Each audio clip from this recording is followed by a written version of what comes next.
This time we start the track laying in the freight yard. We also build some support structure for one of our hillsides, and we even go shopping in a model railway shop.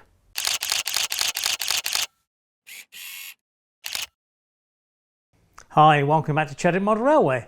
I'm Charlie, and in this video we'll be looking at progressing the track laying in the upper freight yard and also laying some protective screening around the back of some hillsides on the back of the TMD, both of which you'll hopefully find interesting. But before that, a couple of parish notices, and the first one is a thank you to Dave Lucas, a Canadian subscriber who very generously sent Margaret, my wife, some maple syrup as a goodwill sort of Christmas gesture. Now sadly, Dave posted this in November and it arrived 3 months, 3 days later, because it's now towards the end of February. Dave, I can only apologise for Heathrow Airport or wherever it's been sat in the bottom of some sort of cradle or bin or whatever. I actually phoned up Dave the other day and thanked him personally. But Dave, thank you very much. I'm just so apologetic it took so long to come. But rest assured there'll be some ice cream coming out and we'll put it to good use.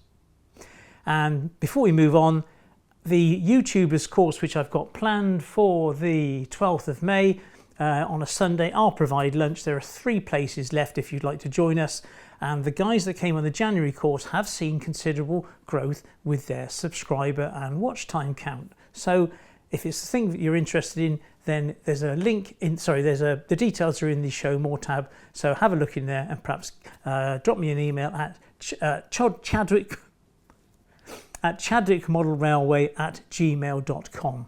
Right, let's crack on.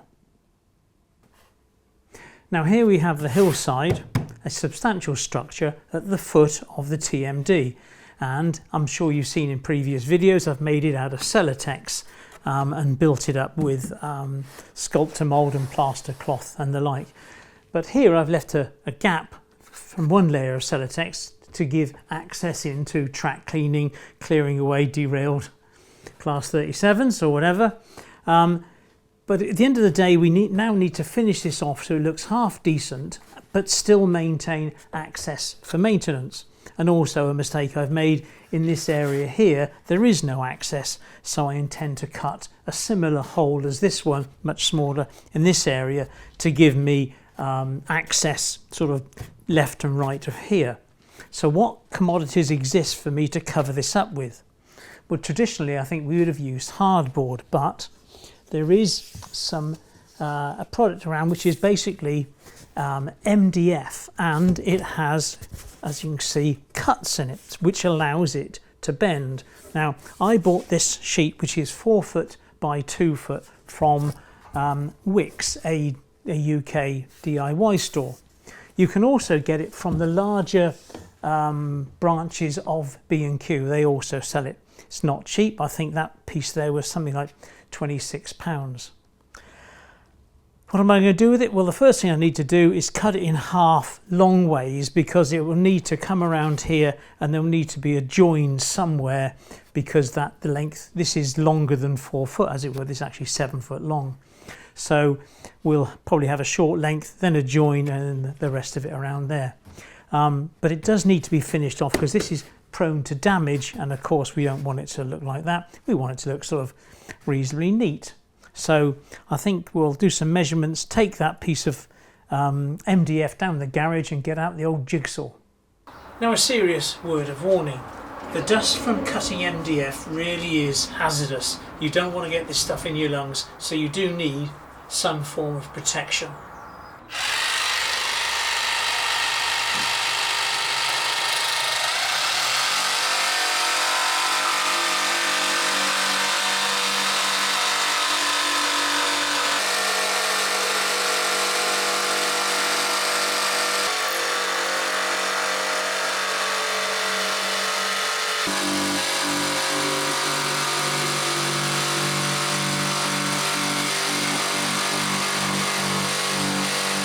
Now on this piece of MDF, I've measured out a line that's 9mm up from the bottom, because the board itself is 18mm ply. So hopefully then when I drill through, I'll be running straight into the centre of the plywood. and I've marked them out. It's sort of 6 inches or 150 centimeters, so that will then secure it to here. Of course, securing it to there, I can then mark out where to cut this hole and also to trim down the top edge, because that obviously won't be the exact same contour as the top of the hillside. And for the screws, I've used 3.5mm by 30mm screws. I'm surrounded with a load of what are they called, Makita drills and all the rest of the stuff. So I shall set about screwing in the first one and see how we get on.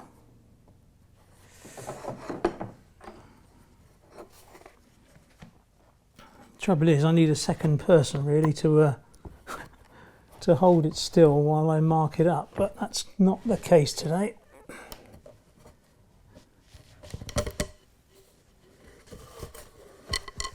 Hopefully when I've got the first couple in, it should go a little bit more easier.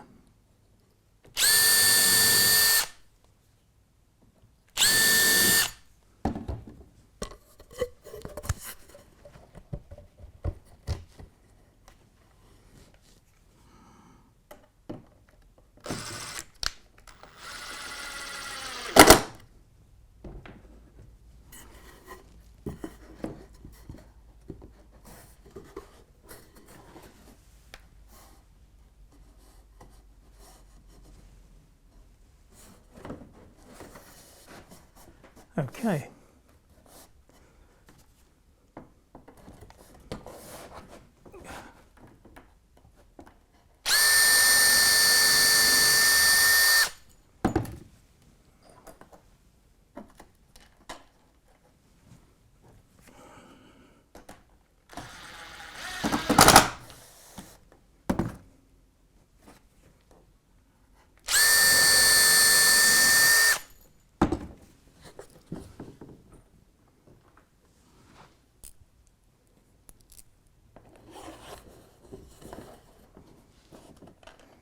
And obviously underneath here I'm keeping it flush with the bottom of the ply.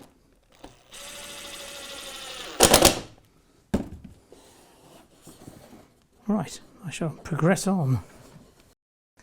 Well, it's on, but it certainly wasn't as easy as I'd hoped. There seems to be some distortion in this board, but hey, it is what it is.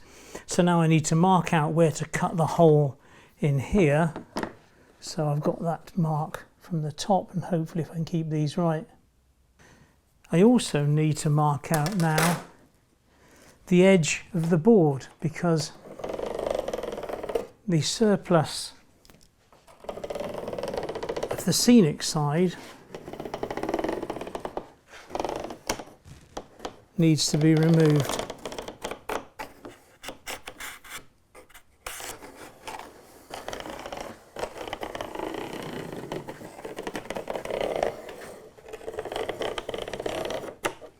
Right, take it all off, back to the garage, cut the hole, trim that, and we'll be good to go. Fingers crossed. Well, as you can see, time has moved on. We have our opening here, but although there is quite a bit of gap between the MDF and the hillside, and again around here, obviously the hillside isn't vertical, so it kind of stands out. But this is where it leads me into my next plan, and that's a lot of gluing. One point worth mentioning about using a jigsaw is when you cut a panel sort of in mid, in the middle of the panel, they cut quite cleanly. However, if you cut just the edge and you're just trying to sort of trim the edge off, it splinters and it just tears it to bits, as you can see along this edge here. So what's my next plan? Well, I need to do a little bit of packing. So I'm going to glue in a couple of strips in here just to pack that out. And then I'm going to remove all of these panels and then add Gorilla Glue to the bottom edge and then screw them back on. And then hopefully overnight that will take. And I'm also going to pack out the gaps here with sticks-like, which is another sort of, what would we say, a high intensity kind of glue, really, a high-end glue. And then hopefully all this then will be stuck to the hillside in the morning. I have made mistakes like this before, making promises for the morning. Anyway, I shall get the old glue out, whap it on, and see how I get on.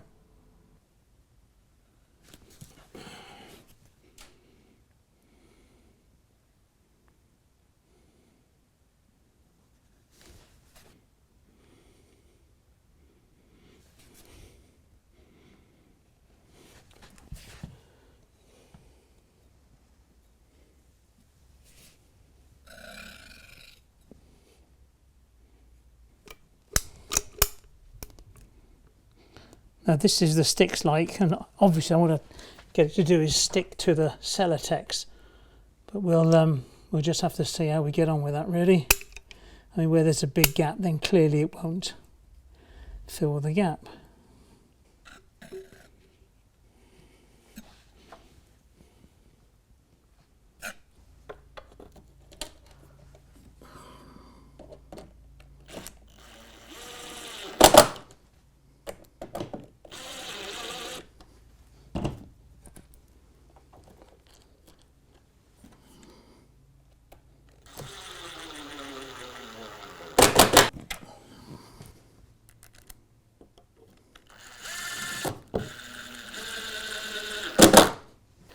Now I have a fair bit of separation here, and my cunning plan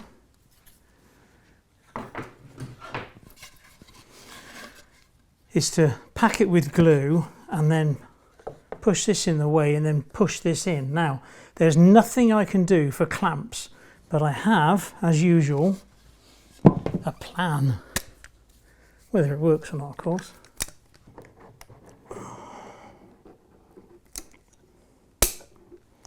Okay, let's see.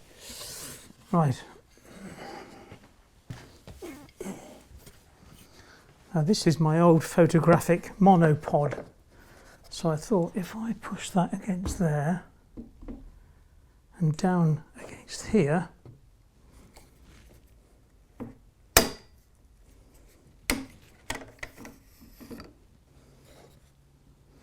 it might work.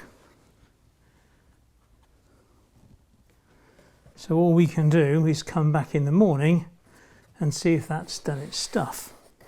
There's still a large gap along here, but well, nothing that a drop of filler won't sort out.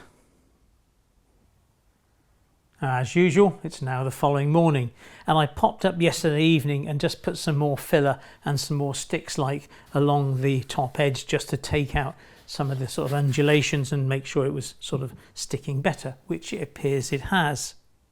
Oh, and managed to get some glue and ruin a perfectly good polo shirt. Hey ho.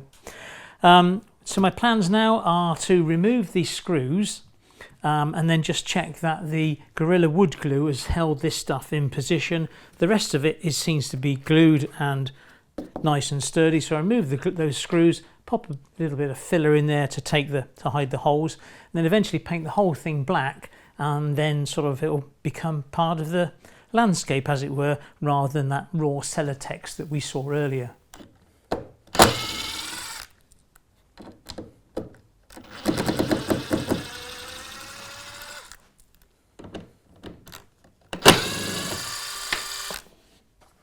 It was this join here between the two panels that was always going to be my worry bead, but it seems absolutely solid.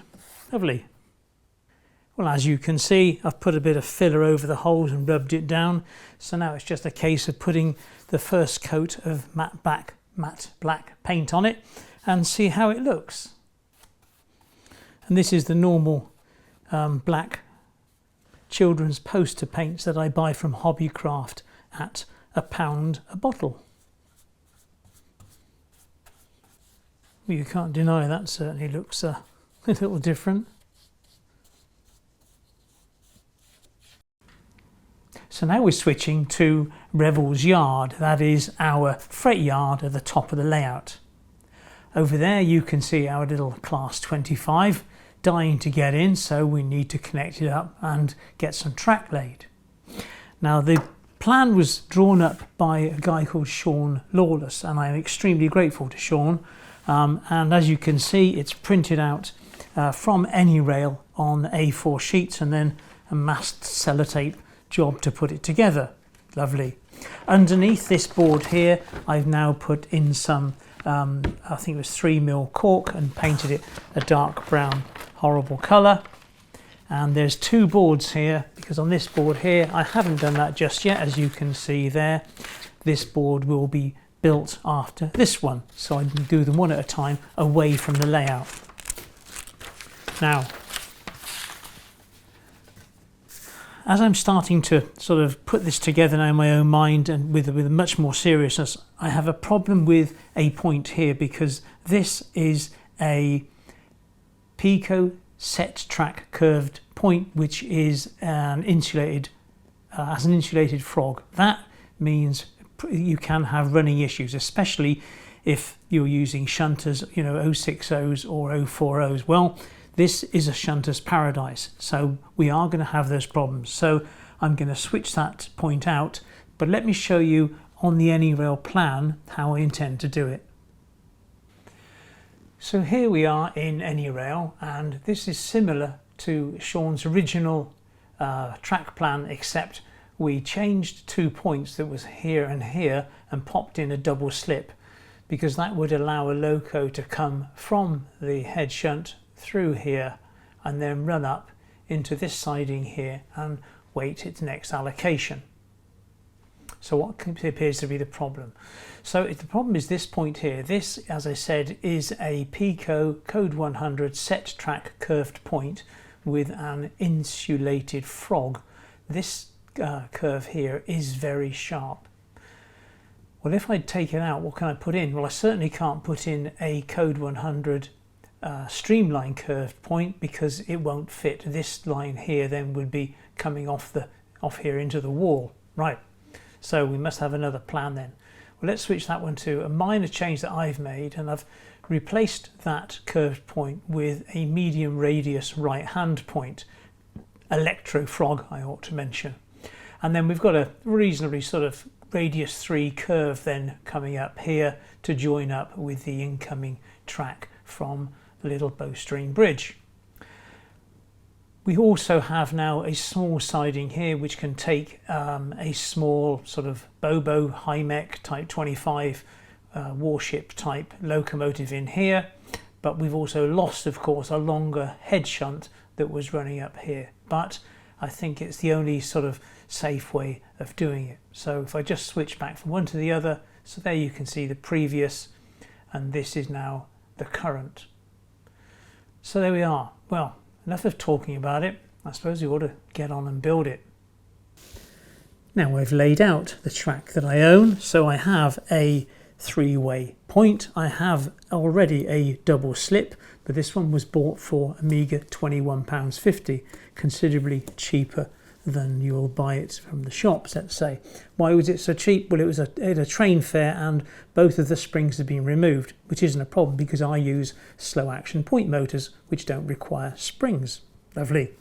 And I have a right hand medium radius to go in there and a couple of bits of track. Down the other end you can see there's another 3-way point and another medium radius right hand.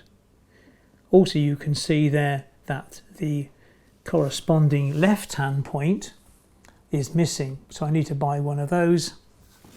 And then back up here I need to buy a double slip and another left hand. So 2 left hand medium radius electro frog points and 1 Code 100 double slip. Oh, and some cork and some cork for that board there. Right, let's jump in the car and go to buffers.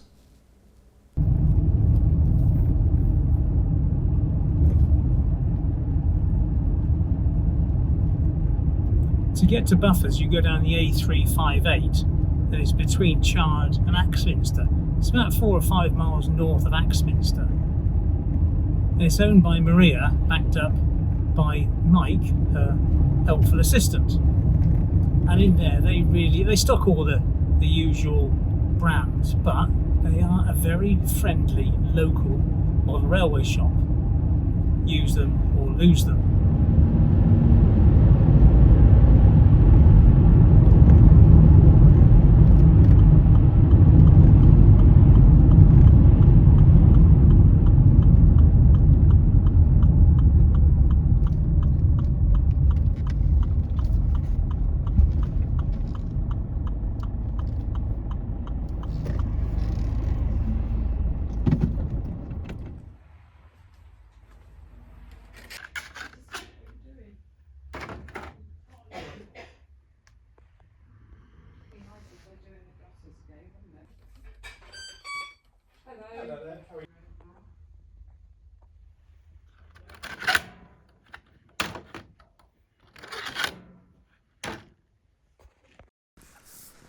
Well, I'm back from my little drive in the countryside and I have my 3 points and my little roll of cork.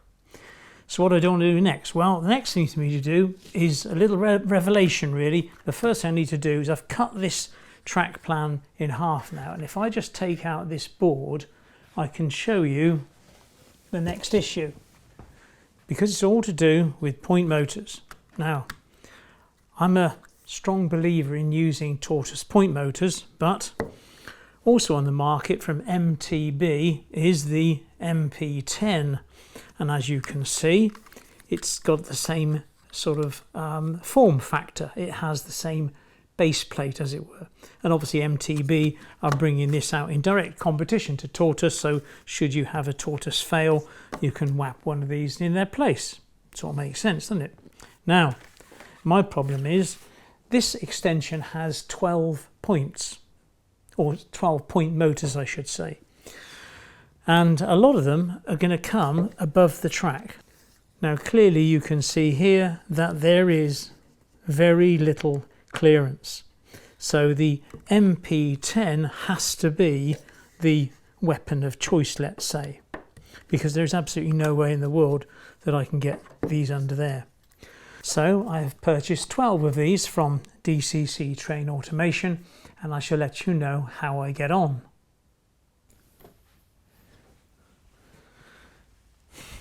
Now here's my next dilemma. How to get the track on the baseboard in the right place, because if you take the paper off you don't know where it goes. So what I've done is I've cut the paper in a couple of sections and I've screwed this three-way point to the baseboard. This is a Pico 6-foot way gauge, and for streamlined track these two inner lugs give you the distance between parallel running lines. So if I just pop it on there you can see that the yellows are the right distance. So if I put a piece of track in the middle I can then pull in or push out the double slips to make sure I've got the right gaps. Lovely. I have drilled 2 holes, one in each of the double slips, and you can hopefully see that there's a screw poised. So if I hold these in place, pull out this piece of paper and then screw them down. Wish me luck. Okay, so if I screw these down now,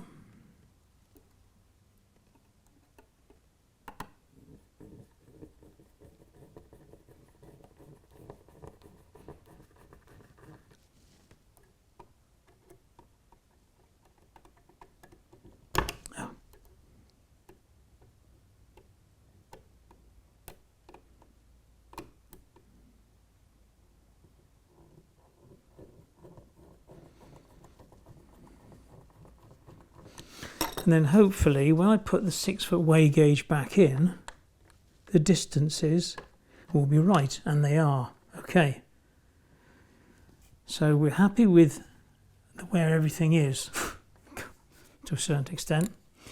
So the next thing I need to do is get the I don't need the paper now for any of this bar that point there, and I'll worry about that later I think, because that seems to be a straightforward curve and I can always pull this back in. Now it is possible for me now just to pull out the whole of this bit of paper and then mark up all these points bar the center section. So if I pull this out,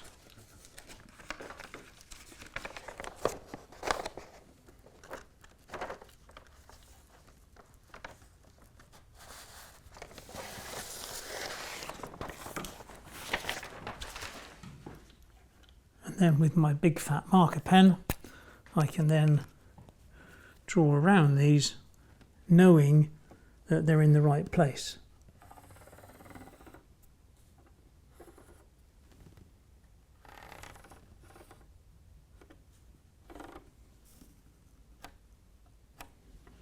Similarly at this end.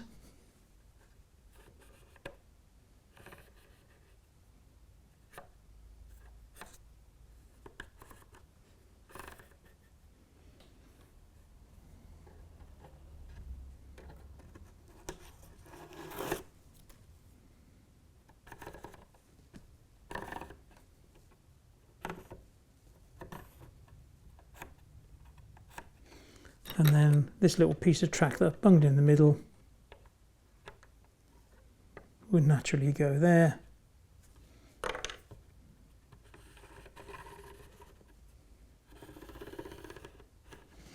Okay, and then finally, to remove this piece of paper, if I screw this point down,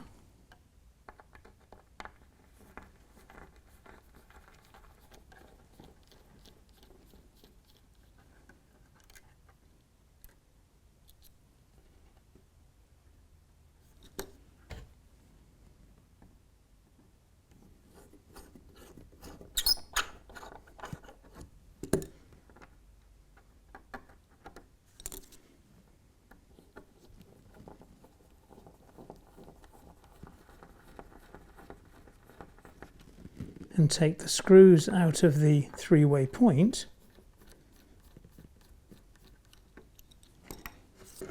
then this will pull away and leave everything in place.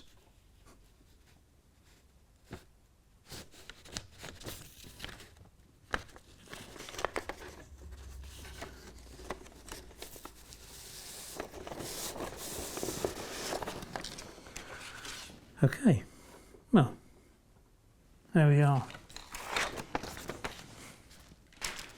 I found that quite worrying, really. So we can now mark up where the three-way point is going, and this part of the double slips.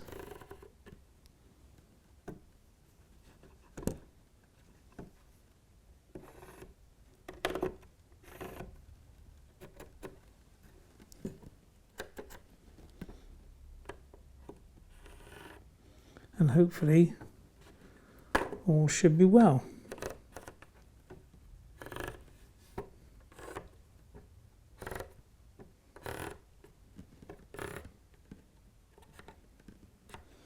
Okay, well, I must confess I was unsure exactly how to do that. There may have been an easier way, and if you do, then leave a note in the comments section down below, but it's kind of worked out. I know where to put the track, which is the main thing, without sort of ruining the track plan in the first place. But there we go.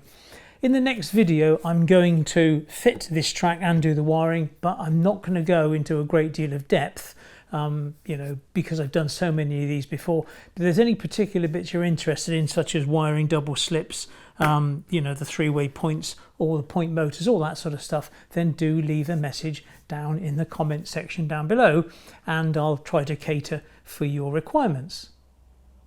So there we have it, some good progress on the track lane front. We're all ready to go on that freight yard now, and also we've built that support structure around the back of that hillside and ruined a decent polo shirt in the meantime. Beautiful. Now, where do we go from here? Well, I'm still striving to become the first old age pensioner with 100,000 subscribers. So come on, hit that subscriber button and join the clan. Come on, we've got to do this together. Anyway, in the meantime, there's a video here and here. I'd like to thank the patrons, in particular the patrons, because without you, I couldn't do all this sort of stuff. And remember, patrons get these videos advert free for the first 24 hours. Get on and be one. Right, see you in 2 weeks' time. Thanks a lot. Take care. Bye-bye.